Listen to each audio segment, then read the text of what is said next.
జామ పండు ఆరోగ్యానికి చాలా మంచిదని అందరికీ తెలిసిన విషయమే. ముఖ్యంగా ఈ పండు శరీరంలో చెడు కొలెస్ట్రాల్ను తగ్గిస్తుంది. అందుకే పోషకాహార నిపుణులు ఈ పండును మితంగా తినాలని సిఫార్సు చేస్తున్నారు.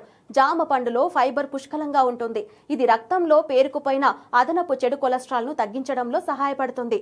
అంతేకాదు, ఇది మంచి కొలెస్ట్రాల్ను పెంచుతుంది. ప్రతిరోజు ఒక జామ పండు తినడం వల్ల శరీరంలో మంచి కొలెస్ట్రాల్ స్థాయి పెరుగుతుంది. ఇది గుండెను ఆరోగ్యంగా ఉంచుతుంది, గుండెపోటు ప్రమాదాన్ని తగ్గిస్తుంది. అలాగే పియర్ పండ్లను క్రమం తప్పకుండా తీసుకోవడం వల్ల రక్తనాళాలు మూసుకుపోకుండా నిరోధించవచ్చు. తద్వారా గుండె జబ్బుల ప్రమాదాన్ని తగ్గించవచ్చు.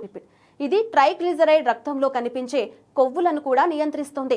అంటే ఈ పండ్లను క్రమం తప్పకుండా తీసుకోవడం వల్ల రక్తంలో ట్రైగ్లిజరైడ్ల స్థాయి తగ్గుతుంది. ఇందులో పొటాషియం పుష్కలంగా ఉంటుంది. ఇది రక్తపోటును నియంత్రించడంలో సహాయపడుతుంది. బరువు తగ్గాలనుకునేవారు బేరి పండ్లు తినవచ్చు. ఎందుకంటే ఇందులో క్యాలరీలు తక్కువగా, ఫైబర్ అధికంగా ఉంటుంది. ఇది అదనపు కొవ్వు పెరగకుండా నిరోధించడంలో సహాయపడుతుంది.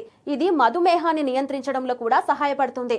బేరి పండ్లలోని ఫైబర్, యాంటీ ఆక్సిడెంట్లు రక్తంలో చక్కెర స్థాయిలను స్థిరంగా ఉంచుతాయి. అంతేకాదు, బేరి పండ్లలోని విటమిన్ సి, ఇతర యాంటీ ఆక్సిడెంట్లు శరీర రోగనిరోధక శక్తిని పెంచుతాయి.